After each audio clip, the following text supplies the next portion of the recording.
So I think one of the unique values of this report is while we talk a lot about cyber warfare, it's often in specific incidents. It's that there was an attack against a bank or an attack against Iran. And what we do differently is we start to talk about the entire history of Iranian cyber operations, as well as the cyber operations that are conducted against Iran.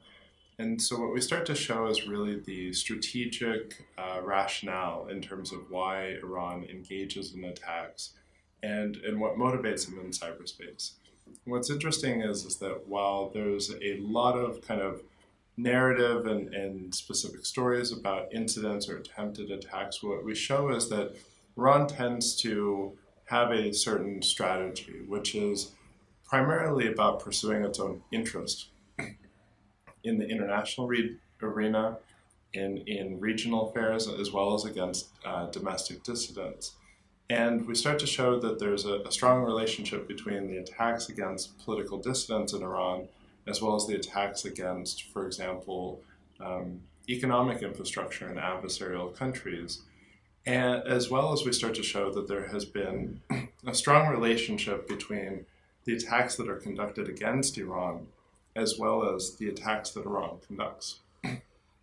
And and this is an incredibly important thing to understand, particularly as the potential relationship between Iran and the United States changes with the new administration.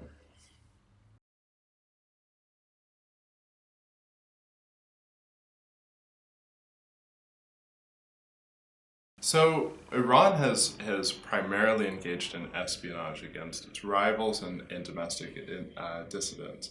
And it's very important to put that in mind, especially when we use the word attack being thrown around in news reports and in technical publications. Most of what Iran does is seemingly is try to gain information about its rivals in the same way that most states really attempt to conduct espionage online. And for Iran, this is particularly attractive because for a country its size and its sort of level of isolation, and maybe even things like cultural and linguistic barriers, Iran is not a country that has necessarily been able to engage in highly sophisticated espionage against Saudi Arabia or Israel or the United States, particularly against government officials. And so these sort of new tools that are given to a country, a small country like Iran, through cyberspace, allow it to start to collect intelligence about what its rivals are doing. And by extension, it also starts to allow them to conduct the level of, let's say, military espionage or theft of defense secrets or spying on competitors in the natural resources industries. And so this is primarily the type of activity that it tends to engage in. However, when you start to see the increase of tension between Iran and the United States, for example, such as when sanctions were put into place, or whether there was, or when there were attacks against its own natural resources, then you start to see things like retaliation. And so Iran has also done things like engaged in destructive attacks against Saudi companies at the same time that it's competing against Saudi Arabia in proxy battles such as those in Yemen or Syria. So you see both destructive as well as espionage style campaigns, but it's very important to really differentiate and understand the differences in terms of legality, in terms of destabilization between those two because of Iran's involvement in both.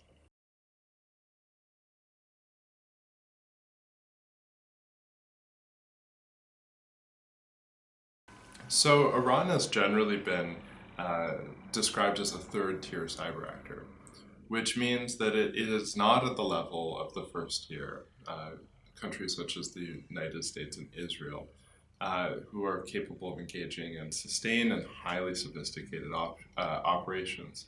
It's not also at the second level, uh, which is countries like Russia and China, which are able to pull off some very impressive operations and have put a great deal of resources. Iran is sort of in this middling third tier, which means that while they're not capable of for example, uh, compromising highly classified, compartmentalized systems in, for example, a military facility.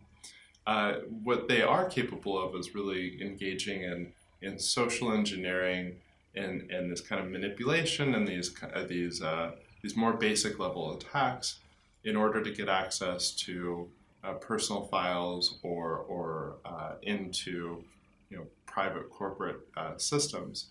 And so Iran has been very effective of that, but it hasn't necessarily really started to build up the capabilities that would take it to a second or first tier actor.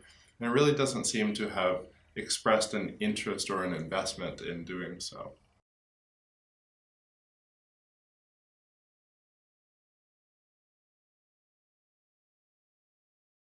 Well, so like most issues involving Iran, uh, deterring Iran from engaging in particularly destructive behavior is hard. There's no simple answer. What you've seen is that countries like the United States, as well as potentially the European Union and others, have pursued kind of a multifaceted strategy, which is when Iran engages in destructive attacks, especially against civilian institutions, there's the opportunity to, for example, indict the individuals involved or put them on sanctions lists or otherwise kind of name and shame the people that have been participating in these sorts of attacks. But the reality is that those people are based in Iran and they are not ever likely to leave Iran, particularly to go to a country where they're going to be extradited. And so there's not a lot of opportunity to really go after the people that are involved with it.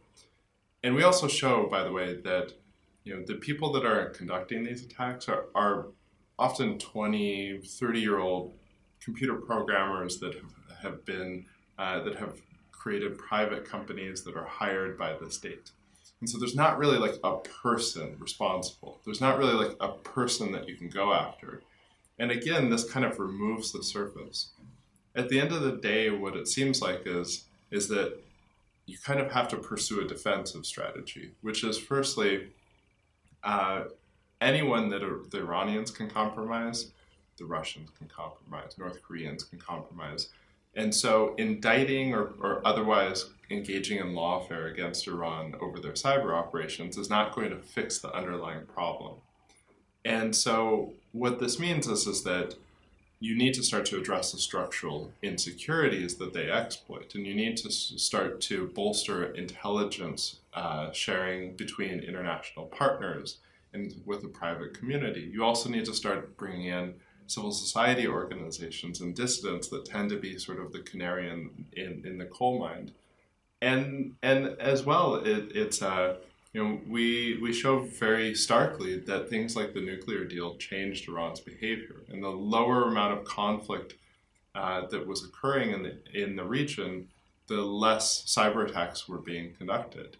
And so ultimately, you're not going to have anything kind of akin to cyber peace without real regional security assurances.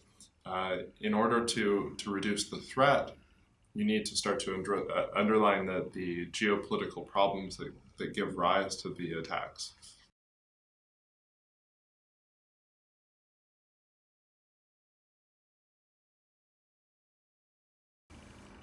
Iran's cyber operations have generally reflected its political interest.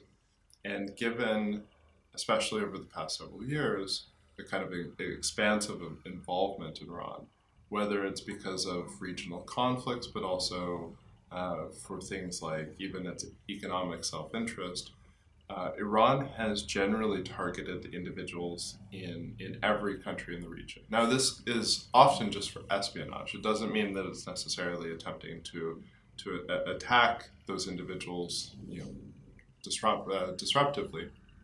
But we do see things like as Yemen fell into chaos, into its civil war, suddenly Iranian threat actors, the hacking groups that conducted these operations, started to focus on critics of the Houthis, or on independent media organizations, or pro-democracy groups.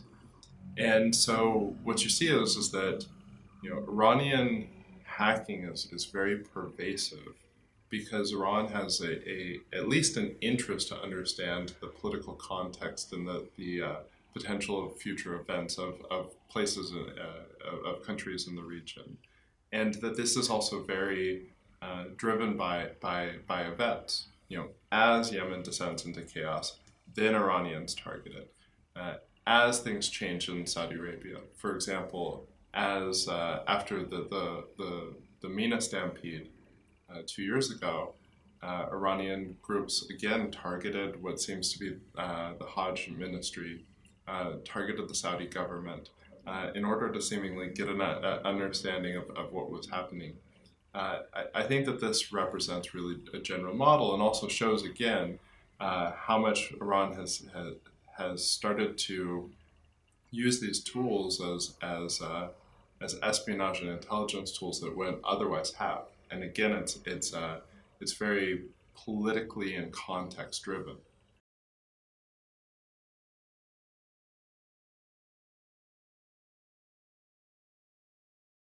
One thing to keep in mind is that as a result of sanctions, as a result of Iran's own activities, Iran is very isolated, and because of economic restrictions, prohibitions on trade, Iran has often been very limited in how it can buy information technology or technology for critical infrastructure. Seemingly, a lot of the computers, the telecommunications equipment that exists in Iran is bought on the black market. And so, because of these restrictions and because of the way that they're procuring it, they often can't get software updates, don't have any sort of aftermarket support. And what you have is you have really a system that is riddled with insecurities because of this mismanagement and inability to properly secure the critical infrastructure. And so what we see is time and time again, Iran has been highly susceptible to attacks against its own infrastructure. Again, both for destruction as well as espionage. We show this kind of humorous anecdote in the story that we find within a set of Canadian intelligence documents that was released by Edward Snowden.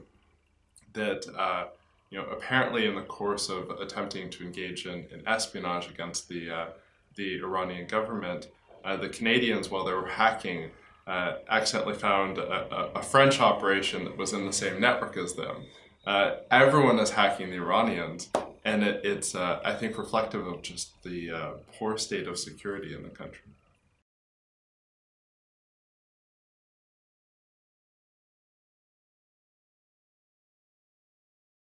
I think that 2017 has been a particularly interesting year in demonstrating really the challenges, opportunities, and character of how cyber warfare and cyber operations are going to occur in the Middle East.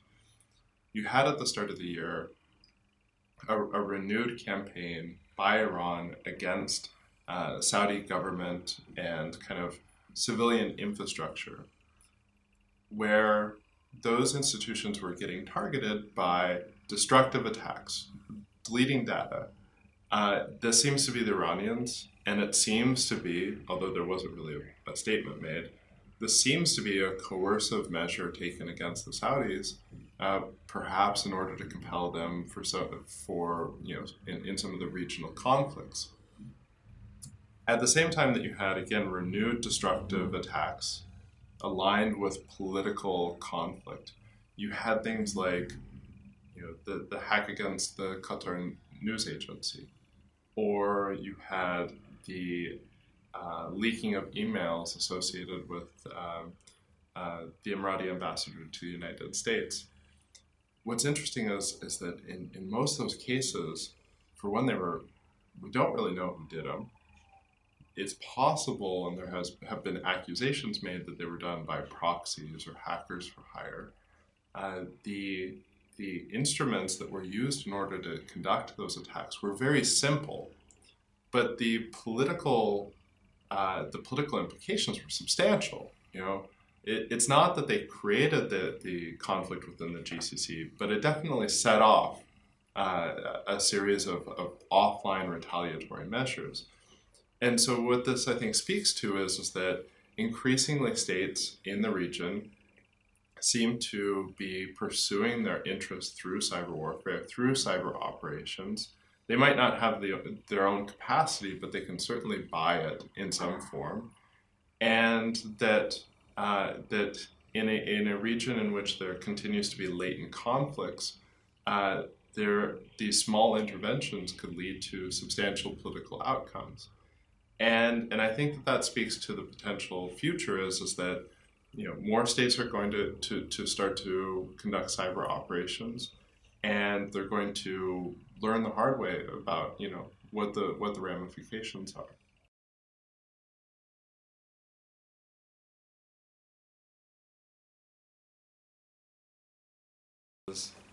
Part of the problem in cyber operations is that intent is not clear from the attack. So if somebody sends you a spear phishing email, a fake message from Google attempting to have you log in, and you fall for that, or you detect it, you don't necessarily understand what the attacker wants to get out of that.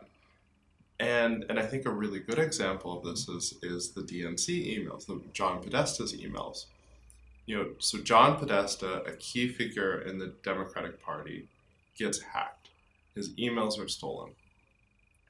So at that point, it's not clear what the intent of the attacker is. It could have just as easily been for the purpose of understanding the Democratic Party's potential position with respect to Crimea.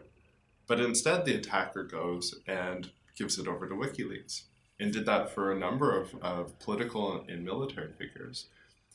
The same thing also applies for when Iran attacks Saudi Arabia. We constantly see these reports where it says this sophisticated malware has ended up in like a Saudi oil refinery. And you kind of have to understand that at that point, Iran could be conducting economic espionage because it could want to know what the change in prices are or what the oil production is. Or that could be the first step into going and deleting all of the files, within that company in order to retaliate, for Syria, for Yemen, or for whatever, petty conflict Iran is pursuing at that time. And this is particularly a problem within the cybersecurity realm, because when you start to find attacks conducted against you, you don't know what your attacker is trying to tell you. There's kind of a large potential for missed or misunderstood signals, and regionally, that's a threat that's even more exacerbated.